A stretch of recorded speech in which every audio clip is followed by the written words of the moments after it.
Hey guys, my name is Joe Hansen. I'm the Urban Forester for the City of Park Ridge. Today I'm here to talk to you about tree inventory software, but don't worry, I'm not trying to sell you on anything. I'm here to talk to you about how tree inventory software is more than data points on a map telling us a tree species, size, and maybe some work history.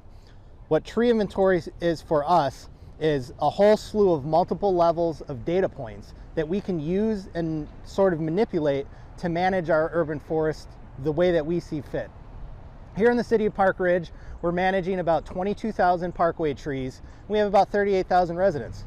Over the course of the period of a year, we'll typically take in about 800 resident requests for inspections of their parkway tree. Maybe they're worried that the tree's not looking good. Maybe it just has tar spot. Maybe it's got some dead branches that they're concerned about. Whichever way, we need a way to manage those requests, and we need to tie all of those requests somehow to specific addresses, as well as any work that's going to get done. So what we're going to do today is I'm going to talk to you about the day-to-day process of how we take in all of this different data, not only with the trees themselves or the work that we do, but also with all of the requests that we get, permit inspections, anything related to forestry in any way whatsoever.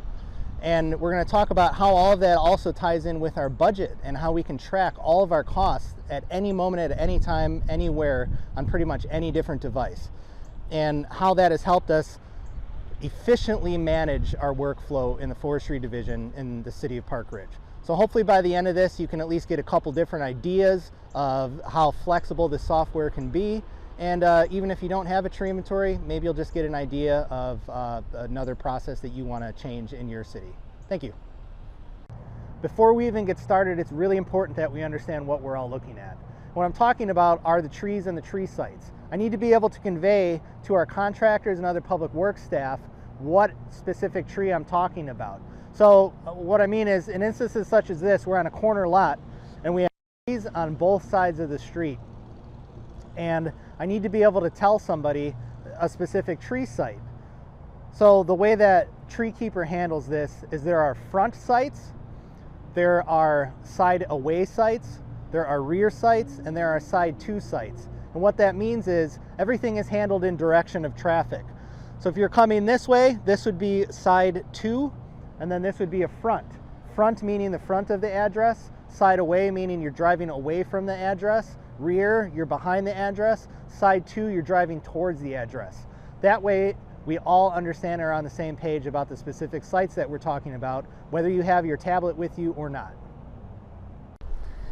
So it's nice when, during our weekly removals, when we go in to check emails from forestry, we have a list of tree species, locations that they want taken down. So when the guys show up to the addresses for the removals, we have everything on one sheet. It's clean, it's easy, and it's organized. Another nice thing that's able to keep things organized between grounds and forestry is on the weekend, if we have a call out, the guys get to the location for, let's just say, an F2 silver maple. They take care of the work. We're able to email forestry so they can update their notes, as well as we can convey to them that they need to go out and take a look at the tree to see if there's any other work that needs to be completed. Hello. I'm going to pretend that this 76-inch flat screen is the iPad and demonstrate to you exactly how we use this throughout the day. So this is the City of Park Ridge. In case you're not familiar with it, I'm sure most of you are. But this is basically what it looks like when you first log in every day. This pin is showing us where we're located, which is handy sometimes for the navigation. So once I get in the truck and I start rolling to take care of my inspections for the day, I run a quick search on the software, and I'm able to see on the map all of the different points of where I need to go through the day. Now what's great about this is I can visually see what my workload is, and it also helps me navigate throughout the city. I know the city, I don't need GPS to tell me how to get there. It just helps me more efficiently travel so I can take care of everything quicker. Welcome to my office. Well, it's my second office. This sweet 2008 Ford Ranger takes me all around town, and the beauty of it is I'm able to do everything that I can do in my real office back at City Hall right here on this iPad. Luckily the city was nice enough to purchased this mount for me, and it has really streamlined how we used to do things, which was a resident would make a request, we would print out a piece of paper and go out and conduct the inspection. We would handwrite our notes onto that piece of paper, and we would go back to our administrative assistants, who would then input all of our notes into the system. Well, luckily technology has gotten a lot better, and now we're able to utilize all of our data and make changes and edits in real time right here in the field on an iPad.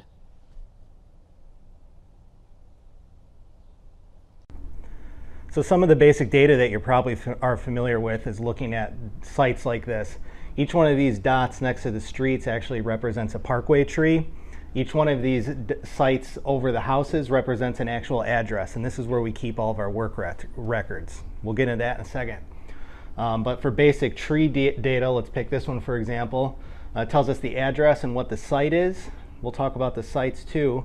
But we have a 2-inch Dawn redwood with 1 trunk, which is important to know if you want to know how many trunks a tree has. I'll edit that out. But this shows basic data: planting date, number of trunks, size, primary maintenance, if you need to enter anything like that. And then over here is where we would enter the work orders. So we can see at one time what used to be here in 2014.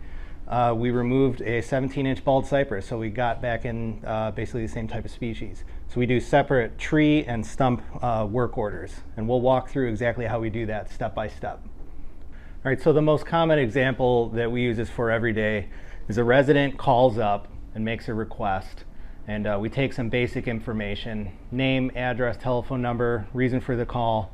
We create the work order. All work requests are put under the private address site. And the reason we do that is we don't know exactly what we're looking at until we get out there. So we can't put inspection requests on trees because some of these sites will have obviously multiple trees. And then after that's created, we can search for it under the quick filter. In the field, we'll conduct our search.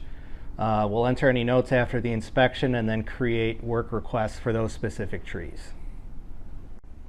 So after we receive a call from a resident requesting an inspection, we'll put the inspection request underneath the private site. So in this case, I'll use our City Hall as an example. We're going to select the site, and we're going to go up here and select the work that we need.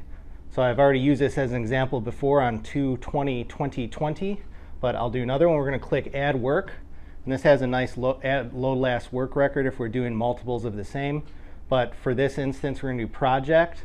And this is where we would set up pre-set up projects. We're going to do internal because I'm going to be doing the inspection. We're going to go work type. We're going to pick call inspection. We can set a priority level. I just set everything to medium by default. Crew, you can assign any kind of crew to it. I'm going to assign myself. And then you can enter comments. Comments such as resident believes tree is bad tree. And you can use spell check too if you want. And then you submit it. And then from there, so once we get into the truck to go run our inspections for the day, we can run a search, okay? But instead of running a number of different search parameters to capture what we want, we have quick filters set up. So in this case, I have a quick filter set up that'll capture all of my inspections and permits. Permits meaning tree removal permit applications. We do final inspections from here, and then all the call inspections from resident requests. So you can see we have 4 loaded already. We'll use this as an example. If you click on that site now, we'll click on that little eyeball again, look at the work that we have. We can see this is work requested, okay? So this tells us everything that we need to look at. Resident believes tree is bad. So say we go out there and we do the inspection, and then we decide that we want to remove the tree, we can enter in all of that data as well. And we're going to do that live in the field by completing an edit. And you can click complete, and then post work comments. If we were going to remove the tree, we would put tree tagged, or actually, we'd put like F1 tree, F1 maple tagged for removal. LDC, that's our shorthand for left door card. Usually I don't have errors such as this in my forms. Submit. Now the work shows is complete and we're ready to move on to the next one. So what I do is I keep the data layer turned off for our street trees. And when I need to remove a tree, I'll zoom in on it. I'll zoom in on it where I need to be. And let's say we want to remove this bald cypress over here. We'll walk through that. Right here, bald cypress is side 2-9. So the way that we're going to do that is we're going to enter work on this specific tree. The work is not entered into the private side. It's added to that tree specifically. So we have a 13-inch tree. So we have our project set up. We're going to do FY21 tree removal and stump. Work type is going to be remove tree. Scroll down and down and down. You can type it, but I'm not close to my keyboard right now. Set the priority level to medium. Work crew, we're going to pick our contractor who's Landscape Concepts. This will be a great plug for them. Now cost, this is important. So the cost we can enter, and we have spreadsheets are already pre-made up with our costs. You want to take a look at that and pause it, and then you can show your contractor how the prices they're giving you sucks.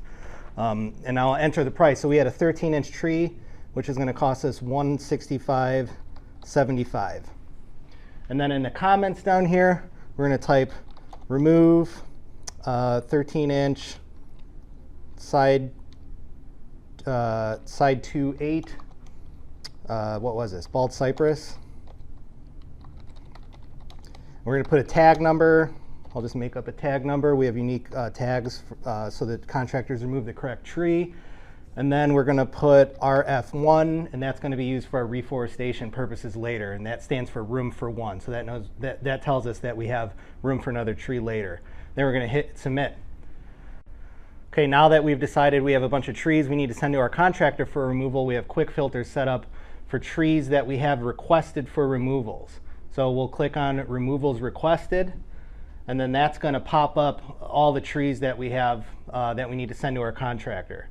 So what we'll do is we can global edit everything at once, but I'll just go through this one tree as an example. We'll go into it, and when we send it to them, we're going to edit it. So before, we talked about briefly how we have requested and completed. So in the middle is scheduled. So when we send something to the contractor, we're going to change it to scheduled, and then we're going to submit it and then change it to send it off to the contractor. And again, that's all done. We global edit everything, and the way that we can do that is we can pull everything up, all the sites here.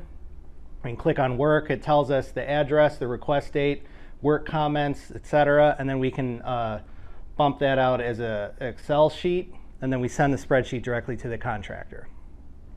We're going to add work the same way. We're going to go with our project. FY21 is going to be T&M pruning.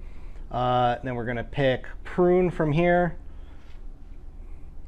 Priority, I'm going to set that to high because this is an emergency situation. Now, instead of leaving this set as requested, we're going to leave it as scheduled because I've called the contractor or I've already sent them a text message. So when they send us an invoice, we're going to see that it's already requested. Where you can't find Landscape Concepts, there we go. The cost, I can't enter the cost because I'm not going to know what the cost is until the invoice is sent. But for comments, we would put something like remove broken hanger, just something generic, whatever. Again, let's get into the spell check thing. It should just do it automatically. It should know me by now.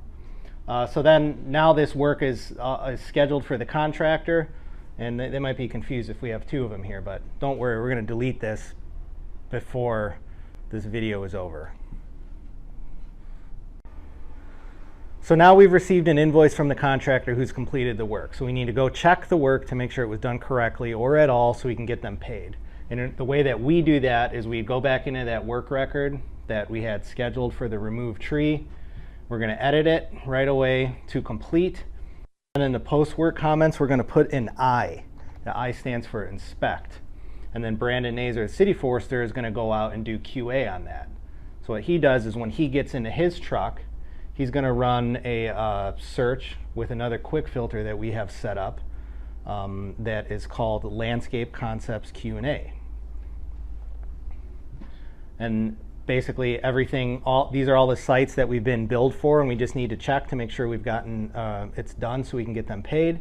And Brandon's going to go in and he's going to, if the work is done, he's going to go back into the completed work order again and edit it, and he's going to turn this I to a C. Now that quick filter that we ran this search for is searching for completed work request for a specific date time frame, but that's searching specifically for that I under the post work comments.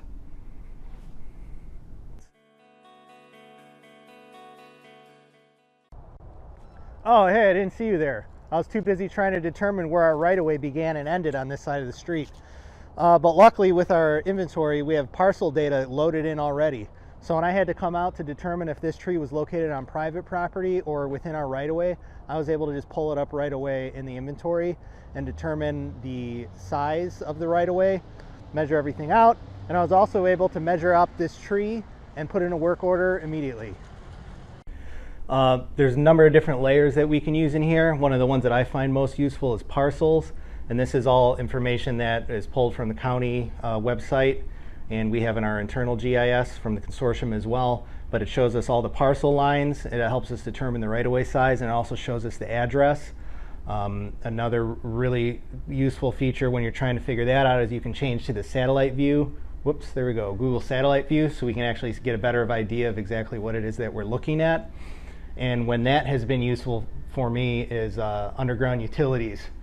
So purple is our combined stormwater sewer, blue is going to be our water main, and if you click on it, it pulls up a whole slew of nerd information. The most useful, I guess, would be the diameter size. I myself like working from the street view. It's a little less clutter, a little less things to look at, and since I like to use it for navigation purposes, that's great too. Let's zoom out, out, out. And if you're a noob and you don't know what you're doing, you can also look at your municipal limits. So that's Park Ridge.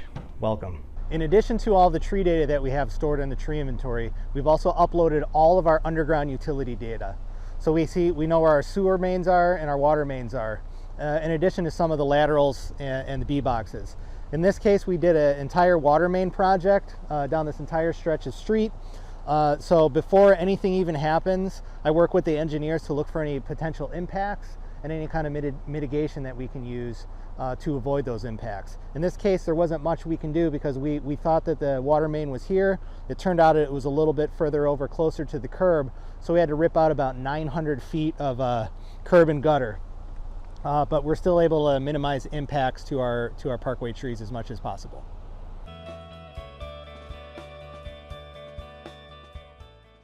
So one of the great things for us is we're able to track our dollar amounts of our budget fairly accurately. And the way that we do that is we have all of these projects already pre-set up in here.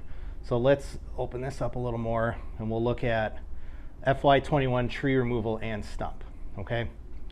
So we have requested, scheduled, and completed. And we kind of talked a little bit about how the requested works and the completed works for the work orders when it goes out to the contractors.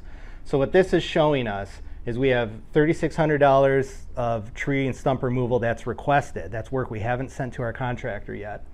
We have about $55,000 scheduled. That's work that we've sent to our contractor and they probably completed and just haven't invoiced us for it yet. And then we have about $110,000 completed out of a total budget of $250,000.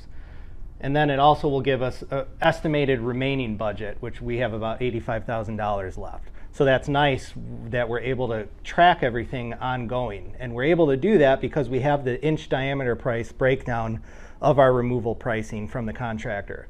However, for T&M pruning, it's a little bit different because we don't know what it's going to cost. We know what the hourly rate is, but we're not going to know what the cost is until it comes in at the end. But we're still able to track about what we have spent and what we had left. So we started with $110,000 and now we have about $32,000 remaining. And then the last one is our cycle prune, which obviously we have nothing requested, scheduled, or completed, but we do track that as those invoices come in with a total budget of $135,000. So in this case, we're going to click on this address. We're going to see what kind of work we've had here. In this case, we have a frequent flyer who loves to call us because she really cares about her trees, which is great. As an example, back in June of 2018, she called and claimed that a certified arborist told her tree needed to be pruned. We went out and took a look. Small miscellaneous deadwood does not meet spec for removal, so no action was taken at that time. And then earlier this year, she called us again and requested to inspect elm tree mid-block on Albion, previously treated for Dutch elm. Branches were down. She will leave them there so you can see. We determined that the elm appeared in fair condition, small miscellaneous deadwood to be pruned out on the cycle prune. The limb down was 2-inch in diameter, an LDC left door card. But this is great that we have this kind of data, because when a resident calls and they say, I've lived here for 30 years and I've never called once, we can see that they call all the time. Or when a resident calls and said, I've called and complained 2 times and there's no action, we can click on the site and see that they never called at all. But whichever way, we collect lots and lots of data, which is super helpful for myself or Brandon, the city forester, if he looks at it later. Or if both of us leave, the people who come and work in our shoes after this are going to have a better understanding of what's been going on at any particular site for any number of years. So here's an example of another quick filter. This one is a cycle prune. This was a screen grab taken from last year's cycle prune program. But basically, this was the entire zone that we cycle pruned. It was about 32 or 3,300 trees. What these yellow dots represent are trees that we have not been invoiced for. So when the invoices come in, we mark them out as completed. Now, obviously, Brandon and I are out on these streets going up and down when they're pruning, making sure that they're doing everything properly and not screwing anything up. But it's also nice to be able to visually see what they have done and what they haven't done. So in this case, they started on the west side and worked their way east. So we can visually see and run reports at what's done and what's not, instead of just the anecdotal data. It's easier to work in Park Ridge because the information that they provide us is easier to understand, and our crews, they don't have to measure every single tree, so it save us time. Sites are continually updated as trees are removed. So our original inventory began in 2012. That took a number of years to complete over the winter. Sites are continually updated as trees are removed. We're never just leaving the data dry. Each winter, I go through and add every single new planting that we've done. Beginning in 2018, we began doing updates for zones. And what we do is, prior to a zone that we're doing for the cycle prune, we go through, we obviously go out to bid, and they go through that zone and re-inventory that whole section of town. And what that does is give us accurate budget forecasting for the cycle prune. Our cycle prune prices are based on diameter DBH brackets. So if we have data that's 6 years old, some of those trees have moved up in bracket size or they've been removed, etc. But what this does is gives us a pretty much dead-on exact cost of what our cycle prune is going to cost every single year. At the same time, we're continually updating our inventory for a pretty low price. We're pretty much below $10,000 every year to do about 3,000 trees plus whatever vacant sites have come up, and just constantly refreshing the data. One of the other useful things I found with this software is when dealing with storm response. So as I'm texting or calling our contractor to hit all these high priority items, I'm entering them into the system immediately afterwards, and I'm keeping track of it that way, instead of coming back into the office the next day or 2 days later with a litany of notes handwritten on paper, and I'm trying to keep track of what actually happened. I'm entering everything in real time and getting accurate data, and oftentimes costs as well. One of the other great things about the flexibility of software such as this is we're able to use it however we want to. So in this case, in November of 2018, we had a overnight rain that turned to a heavy snow before we had leaf drop, and it generated a lot of damage across the city. But what we were able to do to keep up with the work while we were out running around was set up a new work type to track all incidents related to the storm. We just called the work type, instead of call inspection like we normally would, we called it the date of the storm, whatever the date of the storm was. I think it was like 11/26/2018 or something. But what we're able to do is dump all these requests. We had 166 resident requests generated in under 24 hours that we had to go look at. So that was partial tree failures, entire tree failures, and just a lot of hangers and broken limbs. but we were able to easily visually see what we had to do throughout that entire response, and we were able to easily and quickly quantify the response too. Because again, we're adding costs associated with the removals at least right away, so we're able to see what it costs. And then the other thing too is all the additional work that it generated for T&M, we're able to plug all those numbers. And in this storm, we were able to determine the storm cost us about $40,000 in time and material cleanup and additional chipping.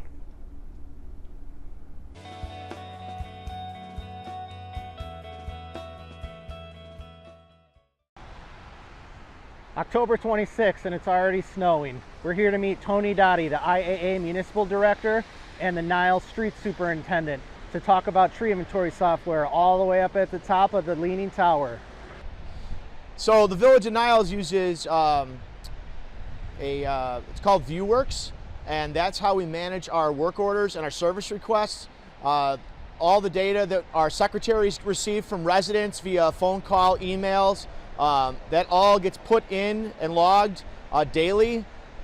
We've been using that since about 2011, and so far we have like well over 30,000 service requests that have come in from Niles residents. We use that to also monitor our assets, trees, water mains, fire hydrants, signs, everything.